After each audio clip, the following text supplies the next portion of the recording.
conversando con un amigo, con un buen cubano, un joven cubano que ha triunfado en los negocios acá en Tierras de Libertad, en los Estados Unidos, pero siempre lleva a Cuba en su corazón y quiere a Cuba también libre, democrática, con justicia y con prosperidad. Estamos conversando precisamente sobre los puntos principales del programa de transición de la Fundación Nacional Cubanoamericana.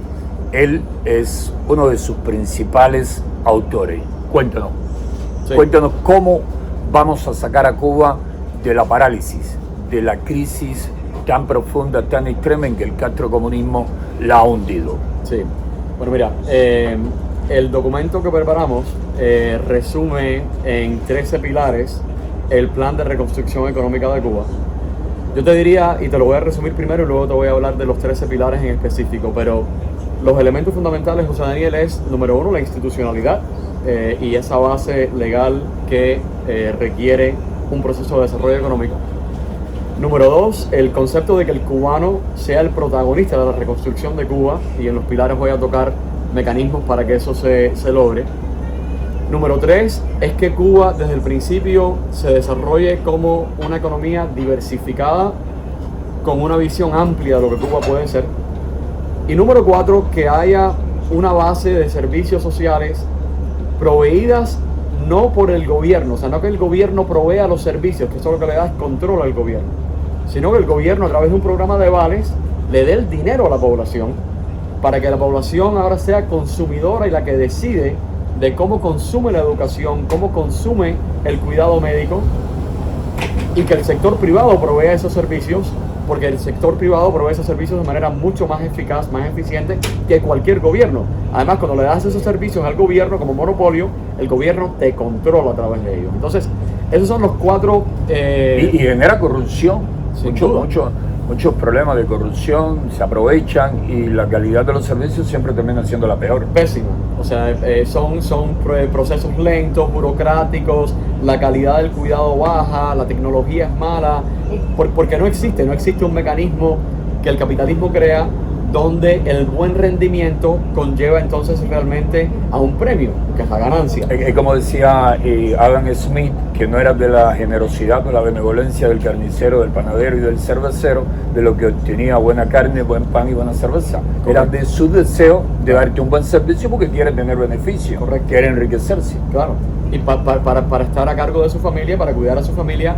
Y qué cosa más linda que un individuo pueda escoger qué bien y qué servicio consume de manera libre, y que los seres humanos nos organicemos para proveerle valor a la sociedad en pequeñas empresas, en medianas empresas o grandes empresas, del tamaño que sea, enfocado típicamente en un servicio, donde realmente se crea especialidad sobre cómo crear ese servicio o ese bien, y por eso es que ves que el mercado privado puede hacer eso de manera eficaz, mientras que un gobierno obviamente no puede hacer eso, por un sinnúmero de razones, ¿no? O sea que ese es el mecanismo. Ahora, ¿cuáles son los pilares, no? Hay 13 pilares en específico que empiezan a profundizar un poco más sobre estos conceptos. El pilar número uno, y los tenemos en el Instagram de la voz de la fundación, hay 13 fichas que resumen los 13 pilares. Número uno es lo que mencionaba, este concepto de que la prosperidad necesita cimientos institucionales y legales bien diseñados, aprendiendo de los Estados Unidos, que ha diseñado una estructura legal muy eficaz para que en Cuba esa base de cuidado de la propiedad privada, de protección de la propiedad privada exista, y que con eso el cubano se sienta confiado de dedicarle obviamente el tiempo y los recursos a crear empresas sabiendo que no te la van a quitar, que no te la van a robar, que es lo que hizo obviamente la revolución, ¿no? Que tanto ha robado. Número dos es el pilar que tenemos bien claro de que el mejor activo de Cuba es los cubanos. La gente, exacto.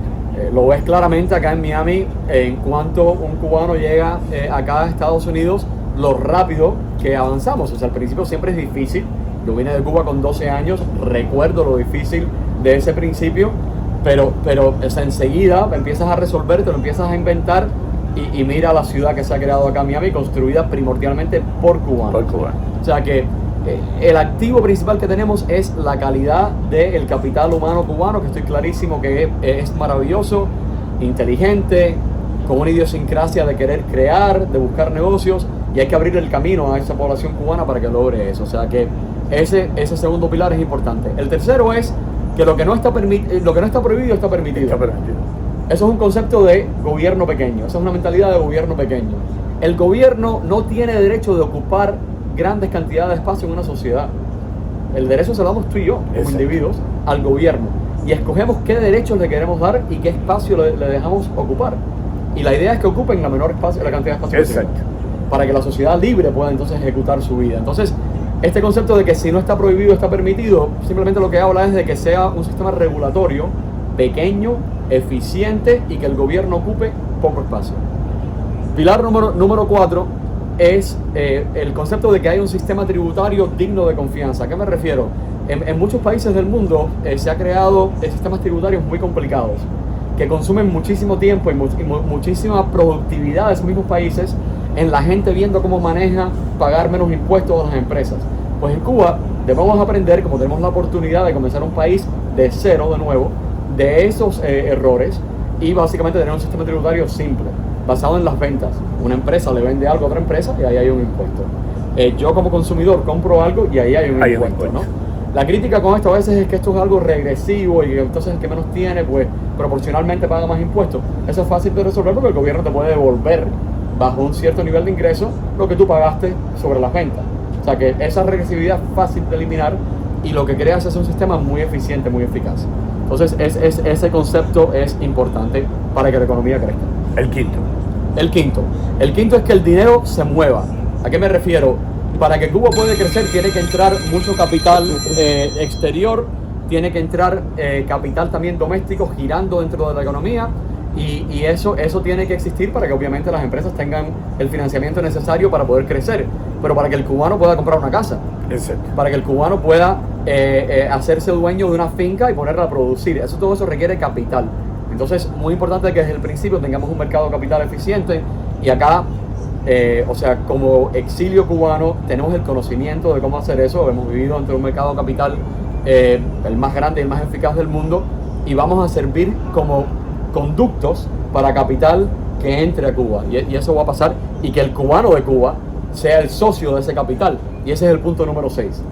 El punto número 6 ese pilar número 6 es que el cubano dentro de Cuba empiece a pensar desde el principio y tenga la oportunidad desde el principio de ser dueño de su empresa.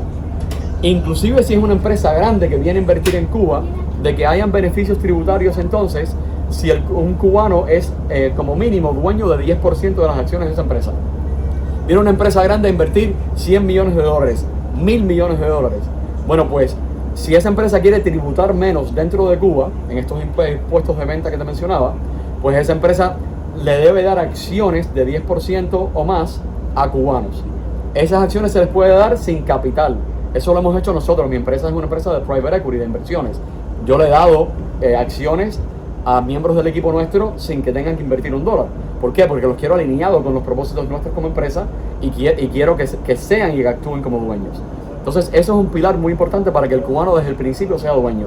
En los pequeños negocios también, en los negocios medianos también, y eso va a ser obviamente más fácil todavía, pero en las grandes también quiero que sea el caso. Punto número 7 es que la economía cubana se construya de una manera amplia. O sea, este concepto de que la nación construye en todos los frentes, este séptimo pilar, de que desde el principio Cuba tenga una visión amplia de tecnología, equipos médicos, fármacos, o sea, la industria de la construcción, generación energética, una economía diversificada desde el principio. No vamos a caer en ser una economía donde haya una o dos cosas que dominan la economía completa. Eso no es saludable. Lo saludable es que haya un alto nivel de diversificación y hay maneras en las que eso se logra. El punto número 8, el pilar número 8 está basado en la importancia de sacarle provecho a estar a 90 millas de la economía más grande del mundo. Estados Unidos. Entonces, desde el principio tener tratados de comercio obviamente muy abiertos, muy beneficiosos entre Cuba y los Estados Unidos, sin duda, y también buscar tener tratados de comercio con Europa, con América Latina y con otros países importantes. El pilar número 9 habla del mérito y no la ideología.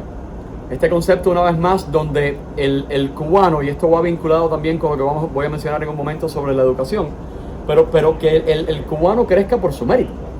No porque está atado a una ideología como ahora que es miembro del partido, o sea, las barbaridades que hemos tenido que vivir en los últimos 60 y pico de años para lograr avanzar. No, el cubano va a avanzar por su propio mérito, y las escuelas no van a estar enfocadas en enseñar ideología, sino van a enseñar instrumentos de cómo ser más eficientes, más productivos en todos los renglones económicos habidos y por haber y posibles. O sea, enfocado en eso. El concepto entonces de la infraestructura, el pilar número 10. Desde el principio, en un gobierno de transición y un proceso de transición, las inyecciones de capital grandes que tienen que haber del día 1 tienen que estar enfocadas en la infraestructura cubana. La generación de electricidad, para que se acabe toda esta horrible dinámica de apagones diarios de 15, 20 horas. Las carreteras de Cuba están destruidas, los acueductos están destruidos. Obviamente un gobierno comunista, ineficiente, que les robó en extremo, que les robó toda la capacidad de producción a un pueblo, pues obviamente termina todo de la manera que siempre termina, con todo destruido. Hay que reconstruirlo todo, y la infraestructura es el elemento obviamente esencial para que una economía pueda crecer, ¿no? O sea que comenzando con ese elemento de la infraestructura es importantísimo. Entonces, ya cerrando el número 11, lo que te había mencionado previamente, desde el kinder hasta la universidad, que todo cubano tenga acceso a todas las escuelas del país, sean privadas o sean públicas, por igual, acceso equitativo. ¿Okay? ¿Qué significa eso? Bueno, pues que el gobierno le provee vales a la población para que la población pueda escoger dónde quiere ir a estudiar, y paga con esos vales primordialmente en escuelas privadas, porque el sector público no tiene por qué estar en el negocio de construir escuelas, no es necesario, lo hacen mal. Exacto. Y lo tienden a utilizar para controlar. Totalmente. Entonces tú le das el dinero a una familia, y esa familia puede ir a educarse en cualquier escuela privada, y se fomenta entonces el crecimiento de escuelas privadas. La que era maestra de una escuela pública ahora dice, ¿sabes qué? Yo voy ahora a crear mi propia escuela. Exacto. Y puede comenzar modestamente en una casa, puede comenzar en una iglesia, y de ahí esto va creciendo, ¿no? Pero no hay que depender del gobierno. Lo mismo con el cuidado médico. No tiene por qué un Estado estar en el negocio de construir hospitales ni operar hospitales. ¿Qué sabe un grupo de comunistas de cómo operar un hospital? No saben absolutamente nada. Ahí la crisis de salud que está viviendo la nación. Correcto. O sea, los mejores hospitales del mundo son privados, están operados por personas que son especialistas en operar hospitales, y lo importante es que, claro, que el cubano tenga acceso a ese cuidado médico, aunque no tenga el dinero propio, porque es bueno para el capitalismo, es buen capitalismo que el cubano tenga acceso a una buena educación y a cuidado médico. Pero eso se hace de una manera donde el gobierno da el dinero a través de un vale, y tú ahora como consumidor vas al médico que tú quieras, al hospital que tú quieras, todo proveído por el sector privado, mucho más eficientemente, a menor costo, con mucho mejores resultados. Y el último pilar es este elemento, ¿no? que yo creo que une muchas cosas de las que hemos hablado, de que Cuba se convierte en una sociedad de dueños y no de dependientes. Lo decía mucho el difunto Jorge Mascanosa, una sociedad de propietarios, no de proletarios. Correctamente, y lo que Jorge también siempre decía, o sea, nuestro fundador Jorge Mascanosa, es que la Fundación Nacional Cubanoamericana era una institución muy importante para traer la democracia y ayudar y apoyar a traer la democracia de Cuba con personas tan valientes como tú. Gracias.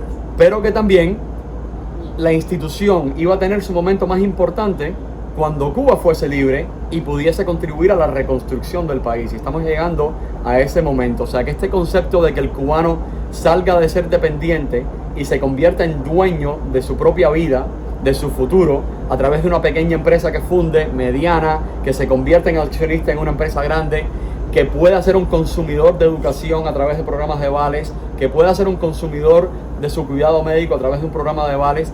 Todo eso te está dando un nivel de empoderamiento como individuo, como sociedad, que Cuba no ha podido tener en todas estas décadas, y que el pueblo cubano merece. Y que ya eso ya está a la puerta de llegar, gracias a Dios, al fin. Sin duda, y todos sabemos que, como tú dijiste en parte de la conversación, Miami es la gran ciudad que es, en buena medida, gracias al trabajo, al talento, a la creatividad de cientos, de miles de cubanos que nos hemos visto obligados a emigrar, sobre todo los que emigraron en los primeros años, cuando Fidel Castro, ¿no?, impuso su régimen comunista en Cuba, pero también de otras generaciones. Tú eres uno de esos casos, un joven que llegaste con 12 años a los Estados Unidos, estudiaste en los Estados Unidos y has hecho tu carrera acá en los Estados Unidos y eres un empresario triunfador, y Cuba necesita de muchos cubanos como tú. Obvio, como también mencionaste en parte de la conversación, de la explicación que nos estabas dando, el modelo que el régimen castrocomunista impuso en Cuba es que no necesitan para que ocupen cargos directivos personas talentosas. Lo que necesitan sobre todo es personas fieles, obedientes al Partido Comunista. No importa que no sepan o que sepan muy poco de economía, no importa, si eres fiel, pues vas a ser ministro, viceministro o vas a estar al frente de una empresa. Lo importante es que sea fiel a la familia Castro, que sea fiel al Partido Comunista, y así no sale de la pobreza ninguna nación. De hecho, ellos tomaron una nación próspera y la convirtieron en una nación en quiebra, y ahora la tarea de los cubanos es levantar a esa nación. Y estamos seguros que con personas como tú, como otros muchos directores de la Fundación Nacional Cubano-Americana, bueno, vamos a tratar de dar lo mejor de cada uno de nosotros y vamos a tratar de sacar a nuestra patria, a nuestra nación adelante, porque de verdad que el pueblo cubano lo necesita, nuestra tierra lo necesita. Y lo merece. Lo merece, él lo merece. Es hora ya de tener esa patria con todo y para el bien de todo que soñó Martí, por la que tantos buenos cubanos han dado lo mejor de sí. Gracias por la explicación. Gracias por la explicación, hermano. Gracias. Un fortísimo abrazo a todos. Continuamos luchando y luego a reconstruir a Cuba. Liberarla primero, reconstruirla después. Amén.